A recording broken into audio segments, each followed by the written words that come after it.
Your work is impressive, Riley, but we're making a change. My son will take over your accounts, Gerald announced, staring me down across the glass conference table. He's more qualified. The quarterly report lay between us, a testament to the $2 million in revenue I'd generated single-handedly this quarter. 3 years of missed dinners, canceled weekends, and endless late nights building relationships from nothing. More qualified? I managed to ask, keeping my voice steady despite the shock. Gerald waved his hand dismissively, gold cufflinks catching the light. Preston has the right background. The clients will respond better to him. What he meant was clear. Clients would prefer a man. I swallowed hard, feeling the weight of 30 pairs of eyes from around the table. My colleagues' faces showed a mix of shock, pity, and, from a few, poorly disguised satisfaction. 3 years of outperforming everyone in the room, and this was my reward. Of course, I said with a smile that required every ounce of my self-control. I understand. The words tasted bitter. I'd just closed the Anderson deal, the largest in company history. I'd flown to 12 cities in 14 days to make it happen. Meanwhile, Preston had been with the company all of 6 months, hired directly as a senior manager despite having zero industry experience. Excellent, Gerald said, turning to address the room. Preston will assume control of all Riley's accounts effective next Monday. Riley will assist with the transition for 2 weeks, then move to support our smaller regional clients. Regional clients. A demotion so severe it might as well come with a cardboard box for my belongings. As the meeting concluded, I felt my phone vibrate. A text from Danny in accounting. Meet me in the parking garage. Level 3. 20 minutes later, I sat in Danny's car, finally letting the tears flow. He can't do this, Danny insisted, passing me tissues. The Anderson deal alone should have earned you a promotion, not this. I wiped my eyes. Apparently, being the daughter of working-class parents instead of a legacy graduate makes me less qualified. Danny hesitated. There's something you should know about Preston. That's when she showed me the expense reports. Client dinners where alcohol costs exceeded food by thousands. Hotel charges in cities where we had no clients. And something more disturbing, receipts doctored, numbers changed. Signatures that didn't match. I flagged these 3 times, Danny whispered. Gerald overrode my concerns each time. I stared at the screen, a plan slowly forming in my mind. Can you send me copies of these? Danny looked nervous. That would violate company policy. So does nepotism, I replied quietly. If you're invested in seeing how Riley handles this unfair situation, please hit like and subscribe to catch the full story. Your comments mean everything. Let me know if you've ever faced workplace injustice like this. I'm Riley Marsh, 32, the daughter of a nurse and a factory worker who taught me that nothing worth having comes without effort. I put myself through college with 3 part-time jobs and graduated top of my class, only to be told repeatedly that I lacked experience. When I finally landed my position at Viewpoint Enterprises, I worked twice as hard as everyone else just to be considered half as good. My apartment is a minimalist dream. Not by choice, but because I'm rarely home to enjoy it. My social life consists of client meetings and the occasional drink with Danny, my only true ally at work. My last relationship ended when my boyfriend gave me an ultimatum, him or the job. I chose the career that I'd sacrificed everything to build. The next morning, I arrived at work an hour early, as usual. The office was quiet, except for the hum of the cleaning crew's vacuums. I brewed coffee in the break room, mentally preparing for my first encounter with Preston since yesterday's announcement. He strolled in at 9:45, coffee cup from the expensive place down the street in hand, designer briefcase swinging carelessly at his side. His eyes found me across the open office. Riley, just the person I wanted to see, he called out, loud enough for everyone to hear. Let's have a quick chat about my accounts. My accounts. Already. I followed him to what would soon be his office, the corner space I'd been promised after the Anderson deal. So, Preston began, dropping into the chair and propping his feet on the desk. Dad says you'll be bringing me up to speed on everything.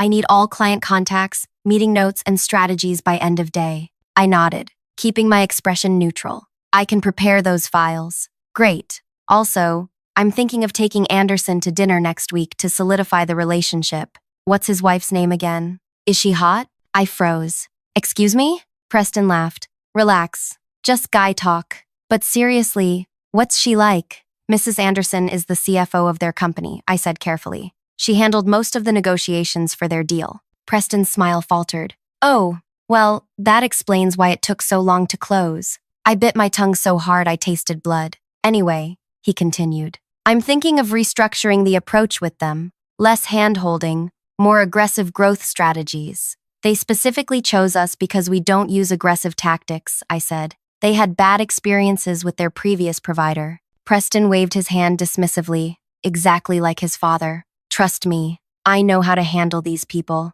These people, the phrase echoed in my head as I left his office. These people who represented $2 million in business. These people who had trusted me with their accounts after years of building relationships. That night, I couldn't sleep. I paced my apartment, replaying the events of the past 2 days. Around 2 a.m., I opened my laptop and began typing. Not a resignation letter, something else entirely. The next morning, I called Liz Anderson. Riley, how are you? Walter and I were just talking about the fantastic job you did on our rollout. I took a deep breath. Liz, I need to tell you something. The company is making some changes to account management. Changes? What kind of changes? Starting next week, Preston Wilson will be handling your account. Silence. Then, Preston Wilson, Gerald's son, the one who cornered me at the industry mixer? My heart skipped. You remember him? Remember him? Riley. The man asked if my husband lets me make financial decisions while staring at my chest.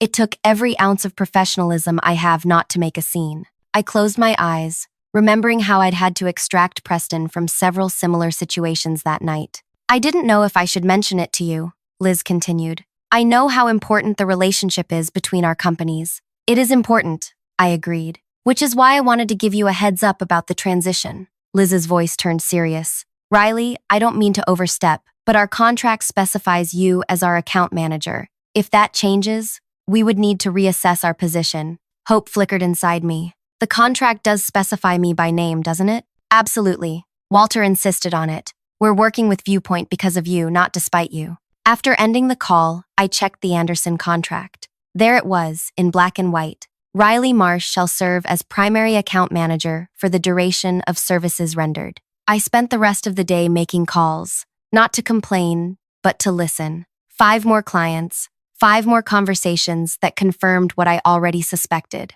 Preston had a history with each of them, missed deadlines, inappropriate comments, inflated promises. For the next week, I played along. I prepared transition documents, sat through meetings where Preston interrupted me constantly with, what Riley is trying to say is, while clients exchanged uncomfortable glances, I smiled and nodded and counted the hours. Then came the board meeting, the quarterly review, where Gerald planned to officially announce the transition to all senior leadership and board members. I arrived early, set up my laptop, and waited. Gerald entered with Preston at his side, both in matching navy suits. The board members filtered in, followed by the executive team. 16 people who would decide my fate without knowing the full story. Before we begin, Gerald announced once everyone was seated. I'd like to formally introduce my son Preston, who will be taking over management of our premier accounts, including the Anderson portfolio that has been so successful this quarter. Several heads nodded. A few murmurs of congratulations. Preston has the education and instincts to take these relationships to new heights, Gerald continued proudly. I felt my phone vibrate in my pocket. A text from the lobby security desk. Your guests have arrived. The moment I'd been planning for all week was here. I raised my hand. Excuse me, Mr. Chairman. Before we continue with today's agenda, I believe there's a relevant matter we should address. Gerald shot me a warning look. Riley, we have a full schedule. Any concerns you have can be addressed after the transition is complete. The chairman, Lloyd, a silver-haired man who rarely spoke at these meetings, studied my face. What's the matter about, Riley? Client satisfaction, I said simply. Given that we're discussing a major change to our premier account management, I thought it might be valuable to hear directly from those affected. Gerald's posture stiffened. That's not necessary. The board doesn't need to be bothered with operational details. Actually, Lloyd countered, client feedback is always relevant to board discussions. He nodded toward me. Please proceed. I stood. With your permission, I've invited representatives from several of our key accounts to share their perspectives on this transition. Gerald's face reddened. This is highly irregular and unprofessional. You had no authority to. The boardroom door opened, and Marcy, the receptionist, appeared. Excuse me, there are several clients here who say they were invited to speak with the board. Lloyd looked surprised but intrigued. Send them in. What happened next would forever be seared into my memory. Liz Anderson walked in first, followed by representatives from 5 other major clients, together accounting for over 70% of our company's revenue. The room fell silent as they filed in and stood along the wall. Preston's confident smirk faltered. Gerald looked like he might explode. "What is the meaning of this?" he demanded, standing so quickly his chair rolled backward. Lloyd held up his hand. "I'd like to hear what our clients have to say." Liz stepped forward, commanding the room in her tailored suit. When Riley called to inform me about the management change, I felt it was important to speak directly with leadership. Our company signed with Viewpoint specifically because of Riley's approach and expertise. Tony from Beacon Technologies nodded. "Same here. Riley built our integration from the ground up. She knows our systems, our team, our goals. And our contract," added Liz, "explicitly names Riley as our account manager." Several board members exchanged glances. Gerald attempted to regain control. "I appreciate your loyalty to Riley, but I assure you Preston is exceptionally qualified. He has an MBA from—" "I've met Preston," Liz interrupted, her voice cool but firm, "at the Wilson Industry Mixer last month." Preston shifted uncomfortably. "He approached me at the bar," Liz continued, "already intoxicated, and asked if my husband lets me make financial decisions while staring at my chest. When I informed him I was the CFO, he laughed and said I didn't look like a numbers person." The temperature in the room seemed to drop 10 degrees. Every eye turned to Preston, who had gone pale. "That's not. I was just making conversation," he stammered. Tony stepped forward. During his summer training period, Preston was assigned to our account briefly. He missed 2 critical deadlines and blamed Riley's team. We later discovered he never filed the paperwork. One by one, each client shared similar experiences: missed meetings, inappropriate comments, promises made without consultation, blame shifted, always with Riley left to repair the damage afterward. I hadn't coached them. I hadn't needed to. I'd simply asked if they would share their honest experiences with the board regarding the proposed transition. Gerald's complexion had moved from red to almost purple. "This is a setup. Riley obviously manipulated these statements to undermine my son." Liz raised an eyebrow. "Mr. Wilson, I run a $500 million company. Nobody manipulates me." The chairman looked troubled. "Gerald, these are serious concerns from our most valuable clients. We've drafted a joint statement," Tony said, placing a document on the table. "If leadership changes as proposed, we'll need to reevaluate our relationships with Viewpoint. In other words, we'll take our business elsewhere." Preston stood abruptly. "This is ridiculous. Dad, are you going to let them talk about me this way?" His outburst hung in the air like a confession. Lloyd picked up the document, scanned it, then passed it around the table. "I think we need to reconsider this transition plan immediately." Gerald sputtered. "This is my department. I make personnel decisions based on qualifications and merit." "Merit?" I couldn't stop myself. "I've generated $2 million this quarter alone. I've never missed a deadline. I've grown every account assigned to me. What metrics are you using to determine merit, Gerald?" The room fell silent again. I'd never addressed him by his first name in a professional setting. Lloyd cleared his throat. "I think we should take a brief recess. Clients, thank you for your candor. Board members, let's reconvene in 30 minutes. Gerald, Preston, my office, please." As everyone filed out, Danny caught my eye from where she'd been sitting against the wall taking financial notes for the meeting. She gave me a subtle thumbs up. I spent the recess in the bathroom, splashing cold water on my face, trying to calm my racing heart. I'd shown my hand. There was no going back now. When we reconvened, Preston and Gerald were noticeably absent. Lloyd called the meeting to order. "After consultation with several board members, we've made some immediate changes," he announced. "Riley will retain management of all her current accounts. Preston will be reassigned to our training program, where he'll have the opportunity to develop his skills appropriately." Relief washed over me, but it was short-lived. "And Gerald?" someone asked. "Gerald has agreed to take a 2-week leave while we review certain concerns that have come to light." My stomach tightened.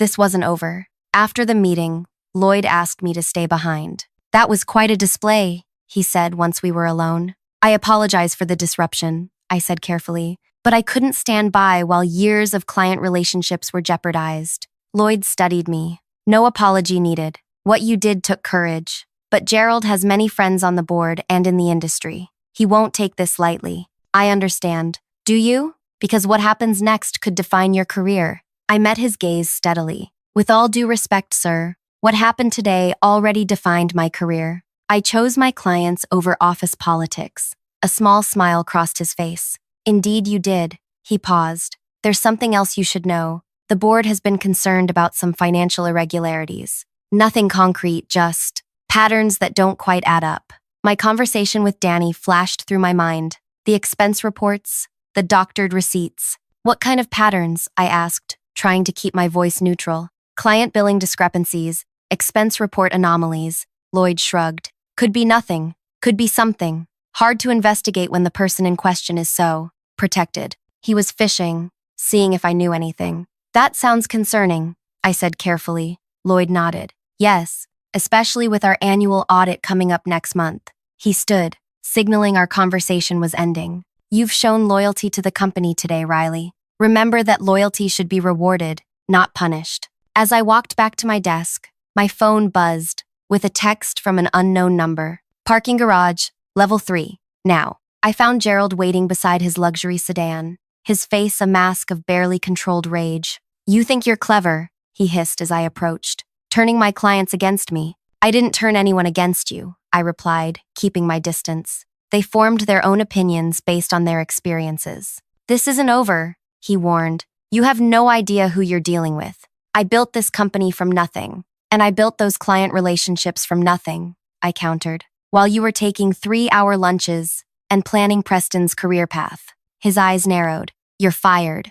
You don't have that authority right now, I reminded him. The board placed you on leave. Temporary setback, he snarled. When I return, you'll be the first to go, and I'll make sure you never work in this industry again. I should have been terrified. Gerald Wilson had connections everywhere, but something had shifted inside me. I was done being afraid. Why do you hate me so much? I asked quietly. Is it because I'm good at my job? Or because I'm not a man? I don't hate you, he scoffed. I just know your type. Clawed your way up from nothing, chip on your shoulder, thinking you deserve special treatment. Special treatment? I just wanted fair treatment. Gerald stepped closer. Listen carefully. Back down now. Apologize to Preston. Tell the board you overreacted, and maybe, I'll let you keep your job in a reduced capacity. I looked at him, really looked at him. The expensive suit that couldn't quite hide his paunch. The dyed hair, the manicured nails. A man who'd been coasting on past achievements for years while others did the real work.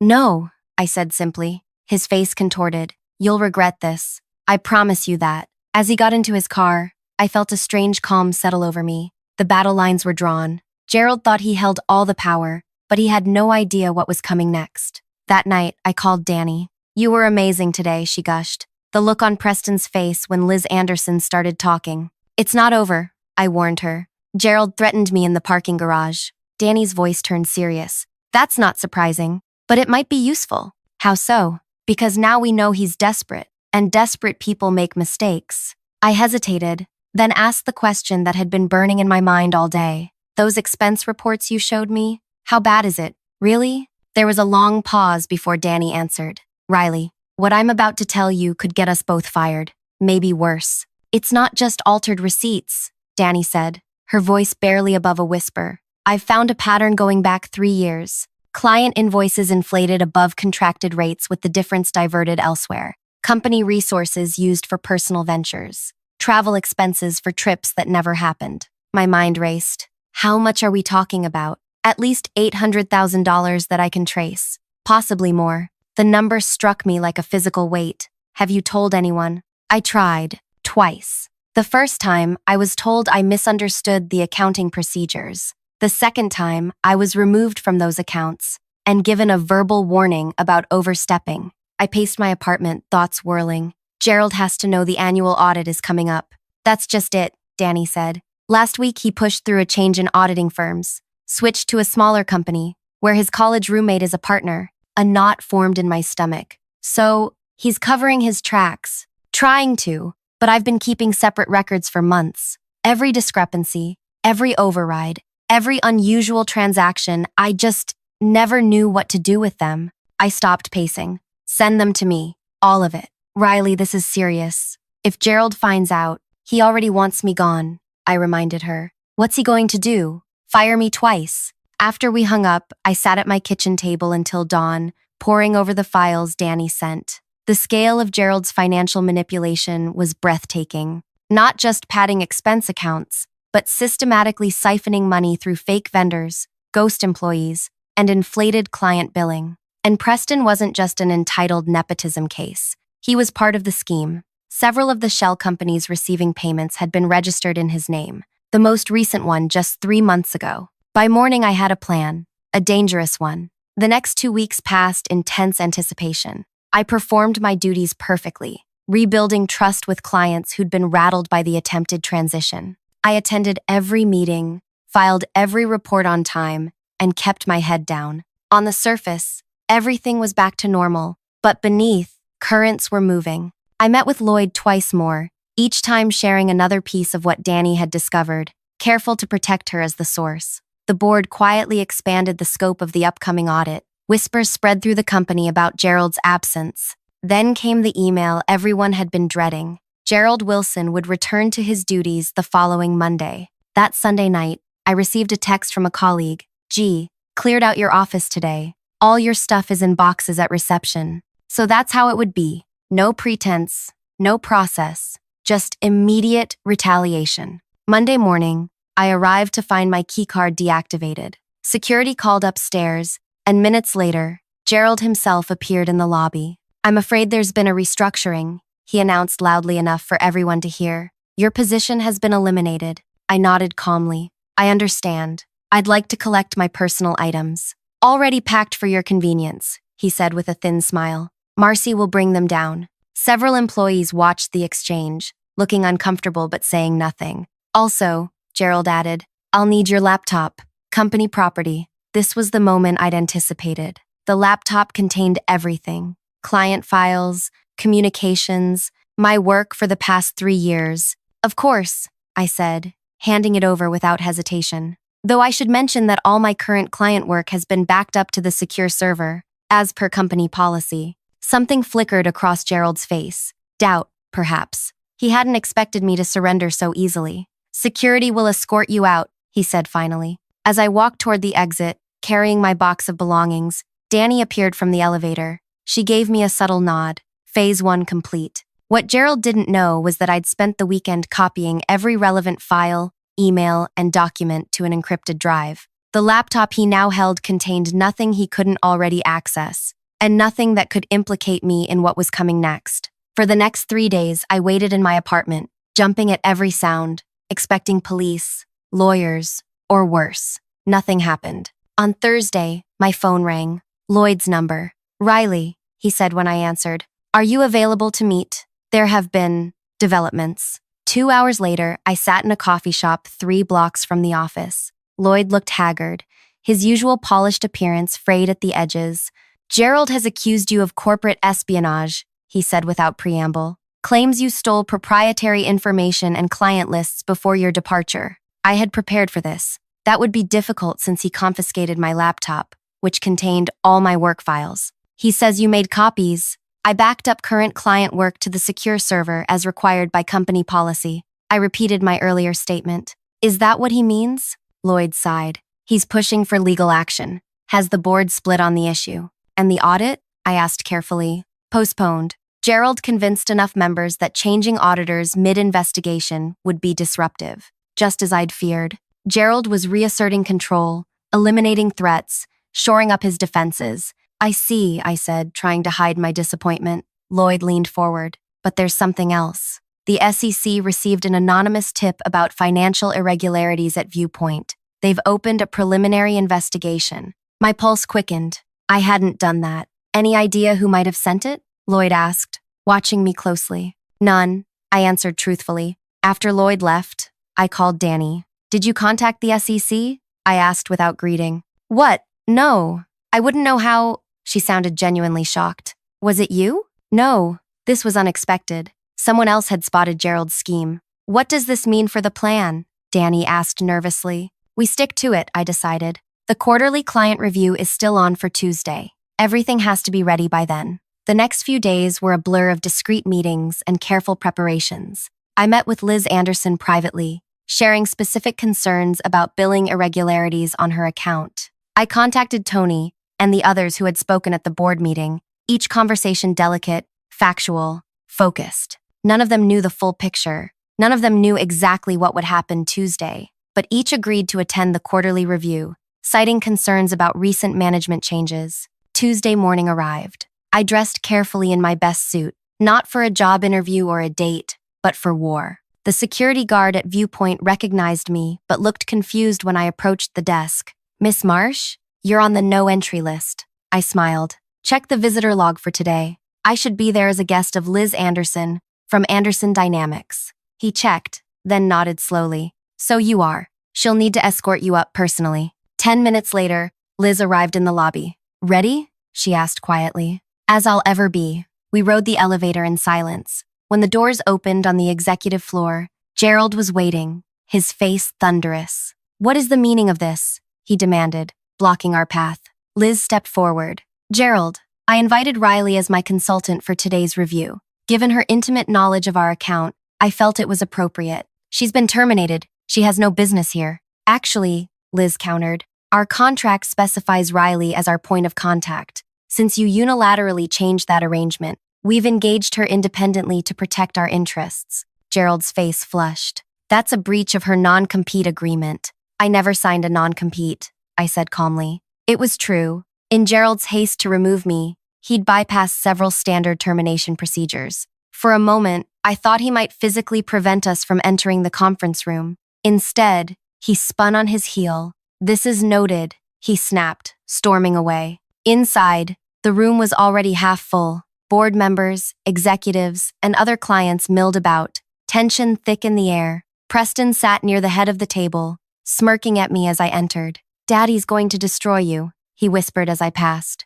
I simply smiled and took my seat beside Liz. At precisely 10 a.m., Lloyd called the meeting to order. "Before we begin, I understand there's been some confusion about today's attendees. For clarity, clients are permitted to bring advisors of their choosing to these reviews." Gerald, now seated at the head of the table, looked ready to object but seemed to think better of it. "Our first agenda item," Lloyd continued, "is a financial overview of this quarter's performance." The CFO stood, launching into his presentation. Charts and graphs appeared on the screen, showing strong growth and healthy profits. Gerald visibly relaxed as the presentation continued without incident. When the CFO finished, Lloyd asked, "Any questions before we move on?" I raised my hand. Gerald immediately objected. "She's not an employee. She has no standing to speak here." "I'm speaking as Liz Anderson's representative," I clarified. Lloyd nodded. "The chair recognizes Riley Marsh, representing Anderson Dynamics." I stood,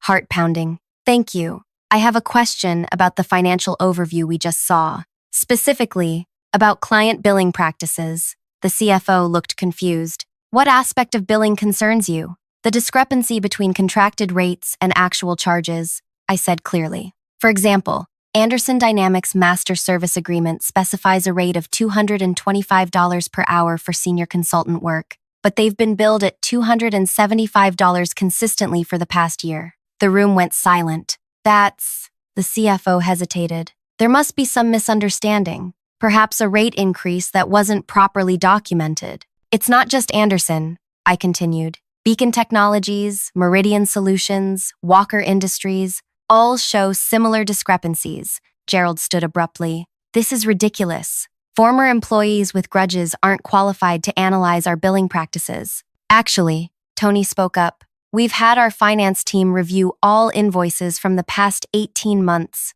The discrepancies Miss Marsh mentions total over $130,000 for Beacon alone." One by one, other clients nodded, confirming they'd found similar issues. The CFO looked stricken. I'll need to review these claims immediately." "While you're reviewing," I said, "you might also want to look into these." I placed a folder on the table. "Expense reports showing charges to client accounts for services never rendered." Gerald slammed his hand on the table. "This meeting is over. Security will escort Miss Marsh from the building immediately." "Gerald," Lloyd warned, "sit down. She was terminated for cause. She's violating company policy by being here." Actually, a new voice spoke from the doorway. "Miss Marsh is here at our invitation as well." Everyone turned to see two men in suits enter the room. "Jason Mitchell, Securities and Exchange Commission," the first man announced. "This is my colleague, Agent Thomas from the FBI's Financial Crimes Division." The blood drained from Gerald's face. We're here as observers today,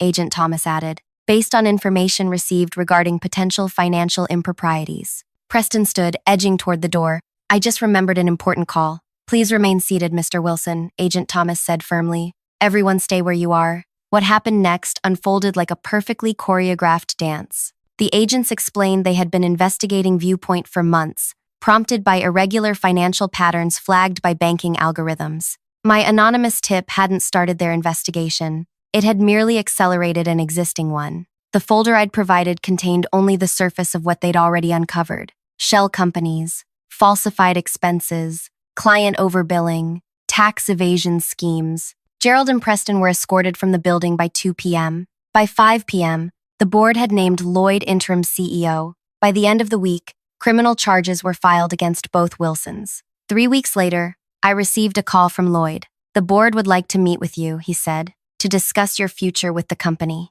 My future? I asked, surprised. I was fired, remember? About that, Lloyd replied. It seems your termination wasn't properly authorized or documented. As far as we're concerned, you've been on paid leave. I smiled to myself. What position did the board have in mind? Senior Vice President of Client Relations, with a seat on the executive committee. The position Gerald had held. The ultimate revenge wasn't just seeing him fall. It was taking his place, earning it through honest work and integrity, rather than manipulation and deceit. I'll consider it, I said. When I hung up, I looked around my apartment, the place I'd paced for countless nights, planning my response to an injustice that had threatened everything I'd built. The battle was over. Not because I'd planned some elaborate scheme, but because I'd simply brought the truth to light. Sometimes, the most powerful revenge isn't what you orchestrate yourself. It's allowing people's own actions to reveal who they truly are. If this story resonated with you, please hit like and subscribe for more stories of justice and resilience. Have you ever witnessed workplace injustice or stood up against it? Share your experiences in the comments below. Your story might inspire someone else fighting their own battle today.